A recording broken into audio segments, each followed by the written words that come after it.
Bom dia, apresentando aqui uma rápida revisão de transformada de Laplace, para o uso na análise de circuitos, circuitos lineares, que é o uso de transformada de Laplace. Então, primeiro, o que é a transformada de Laplace? A transformada de Laplace é simplesmente a informação, a convolução do f de t com e elevado a menos st no intervalo aí de 0 a infinito, Então a integral de 0 a infinito da determinada função f de t multiplicada por e elevado a menos st dt. Então quando você faz essa integral no tempo, a variável t do tempo some, fica a variável s e a gente fica com a função, normalmente é denominada aí f maiúsculo de s, E você tem várias funções padrões, então delta de Dirac, a função degrau, função exponencial, que já são mapeadas, qual é a derivada, a transformada de Laplace delas, certo? Agora, ela tem algumas características que são interessantes para o uso em circuitos, para a análise de circuito. Então, primeira característica, a transformada de Laplace é linear. Significa dizer que a gente fizer a transformada de Laplace de a vezes f de t mais b vezes g de t, isso é a mesma coisa de dizer que isso é igual a vezes a transformada de Laplace de f de t mais b vezes a transformada de Laplace de f de t. Claro, você pegar uma função dessa g de t, por exemplo, for zero, não existir, ou b for zero, ficar só a f de t, então a transformada de Laplace de a vezes f de t é igual a vezes f de s, a transformada de f de t. De modo mais geral, transformada de Laplace de a vezes f de t mais b vezes g de t é igual a vezes f de s mais b vezes g de s. Se a função for diferenciável, então a gente pode pegar a transformada de uma derivada, transformada de Laplace de ddt de f de t, da derivada de f de t em função do tempo. Então, ela fica s vezes f de s, então s vezes a transformada de Laplace da função f de t, menos o valor da função em zero, que, obviamente, se esse valor for zero, a função em zero tiver valor zero, isso aqui fica SF de S diretamente. De modo mais geral, com a transformada de ordem n, então Laplace da transformada da derivada de ordem n de f de t é dado por essa equação. Então S elevado a n, então d elevado a n dtn resulta em S elevado a n, como se pegasse a derivada de ordem 1, de ordem 2, de ordem 3 e transformasse isso em S, como se não faz isso, transforma isso em S ao 1, S a 2, S elevado a N, e aqui você tem menos Sn menos 1, f de 0, não vai o valor da função no tempo 0, menos S elevado a M no menos 2, df dt no tempo 0, então o valor da derivada no tempo 0, até, e assim por diante, até o valor da derivada de ordem n menos 1 no tempo 0. E, da mesma forma, ela é inversível também, então também para integral, se a gente desprezar aqui o f de 0, é comum, também para integral, uma integral de 0 a t do ft' dt' fica 1 sobre s, então enquanto a derivada aparece como s vezes f de s, a integral aparece como 1 sobre s vezes a transformada de Laplace da função f, certo? E uma outra coisa interessante é que quando você tem a convolução de duas funções, então a convolução de f de t e g de t, a transformada de Laplace disso vira uma multiplicação, f de s vezes g de s, então a convolução no domínio do tempo vira a multiplicação no domínio s né, no domínio da transformada de Laplace. E o que é que isso tem num circuito? Então, num circuito elétrico, a gente pode usar uma transformada de Laplace e pegar a equação no circuito elétrico como um todo e fazer, né? Aqui era para ser I de S, então I de T, na verdade. Então, né, uma fonte invariando em função do tempo, representada como uma fonte em função do S, né? Então a fonte de tensão em função de V de S. Aqui era para ser I de T, fica representado como I de S. Um resistor tem uma relação linear entre corrente e tempo, né? V de T igual a R de T. Né? Quando a gente aplica a transformada de Laplace, essa relação se mantém, né? Então isso aqui equivale ao R constante, né? Então R I de S, V de S igual a R de S. E quando a gente pega a relação entre a corrente de um capacitor e a tensão num capacitor, então o I no capacitor em função do tempo, né? I igual a C dV dt, né? Ou I de C função de T igual a C dVc de T dt. Isso, fazendo a transformada de Laplace, vira a corrente I de C em função de S igual a S vezes C, tensão no capacitor em função de S, menos C vezes a tensão no capacitor no tempo zero, né? Tensão C, que é o V de C no tempo, né? Então é o valor da tensão do capacitor no tempo zero, né?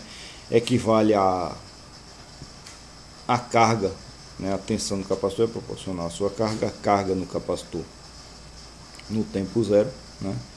Aparece aqui como valor C vezes VC de zero na equação do IC de S.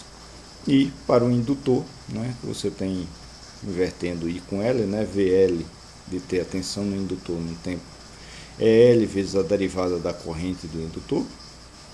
No domínio S, então a tensão no indutor fica SL I de S, né, então S vezes L vezes a indutância vezes I de S, menos o valor da corrente do indutor no tempo multiplicado por L. Né?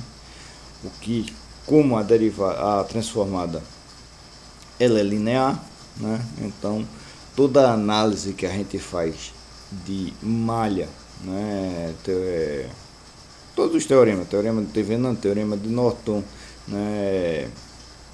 Lei de Kirchhoff das malhas, lei de Kirchhoff dos nós e tudo mais, vale no domínio do tempo, vale no domínio S também, certo? Então a gente pode pegar um circuito qualquer e transformar para o domínio S, né? Tomando cuidado aí. Então um resistor no domínio T fica mesmo resistor no domínio S, a relação de tensão e corrente dele fica mesmo. O capacitor a gente pode representar, né? Então a corrente no capacitor, né, I de C, né, no domínio S, ela fica com SC vezes a tensão menos CVC0, né? Então a gente representa aqui a corrente CV de 0, né, somado com 1 sobre SC, né, para dar a corrente aqui no capacitor, e um indutor, né? Então se o capacitor tiver tensão 0, no tempo 0, 0, isso aqui some, na maior parte dos casos a gente vai fazer essa simplificação, e o indutor SL com L vezes I no tempo zero. O I do indutor, né, no tempo zero aparece como uma fonte de tensão aqui em série, né, porque aí a tensão no indutor se soma a esse valor aqui referente à corrente no tempo zero do indutor, certo? Então basicamente isso transforma nisso, isso transforma nisso. Se o capacitor estiver descarregado, se o indutor no tempo zero não tiver fluxo, isso aqui some, fica só representado por 1 sobre SC, e o indutor, isso aqui some e fica só representado, né? Então a corrente zero, isso aqui fica aberto, tensão zero, isso aqui fica um curto, né? Então some esses elementos, né? Fica só representado por SL, né? a reatância que vai virar, certo? Então se a gente pega, por exemplo, aqui fazer os circuitos que a gente vai analisar, então circuitos de primeira ordem, então o RC, se a gente pega o V de saída aqui em função do V de entrada, então V de saída fica um divisor, né, de tensão, então essa impedância, no caso aqui vai ficar 1 sobre SC vezes V de entrada sobre a soma dessas duas impedâncias, e a soma normal, R mais 1 sobre SC, certo? Se a gente pegar isso aqui e multiplicar por SC em cima e embaixo, né, então V de saída é V de entrada sobre 1 mais SRC, nesse caso. No caso do indutor em série com resistor pegando a tensão no meio. Aí isso aqui também, divisor de tensão. V de saída é R vezes V de entrada sobre R mais SL, que fica simplificado para V de entrada sobre 1 mais SL sobre R, né? Se a gente dividir por R em cima e embaixo, né? Chega nesse resultado. Note que essa equação é muito parecida com essa, né? Só que aqui, né, aqui a gente tem 1 mais SRC, aqui a gente tem 1 mais SL sobre R. Né? No caso aqui, se a gente inverte, pega esse circuito e inverte capacitor com resistor, mesma análise, R vezes entrada sobre R mais 1 sobre SC.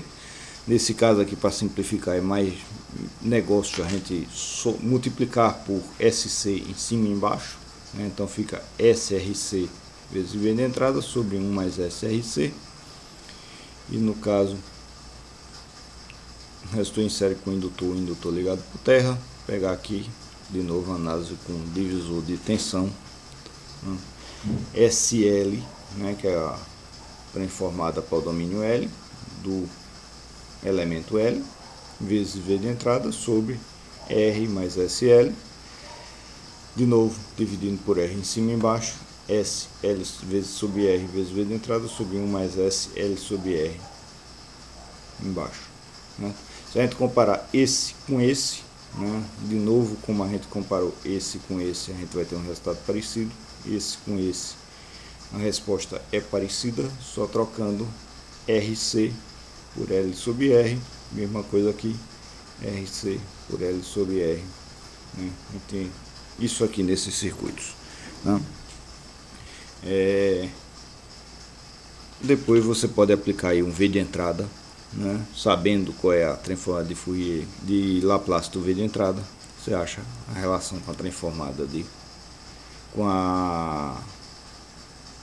o valor do V de saída, então você faz a transformada inversa, né? E acha o resultado do circuito de modo geral, né?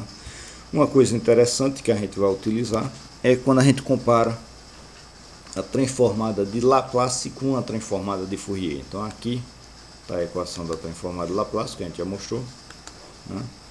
Integral de 0 a infinito de f de t elevado a menos st dt. Se a gente pega a transformada de Fourier na forma com número complexo, né, na forma exponencial, então a transformada de Fourier é dado com a integral não só de 0 a infinito, mas de menos infinito a infinito de f de t elevado a menos j ômega t dt, né? Se a gente comparar um com o outro, né, então se o valor disso aqui entre menos infinito e zero for zero, se o valor dessa integral for zero, e isso a gente vai acontecer quando o f de t, né, for zero para um t menor que zero, né? Então para esses casos isso aqui fica igual a isso daqui, né? Ou seja, a transformada de Fourier fica igual à transformada de Laplace, só trocando o S por J ômega, né? Então a gente vai fazer essa relação, e aí a gente faz a relação da resposta em frequência, porque o ômega é justamente 2π vezes f, 2π vezes a frequência, e a gente consegue fazer essa relação a partir disso. Ok?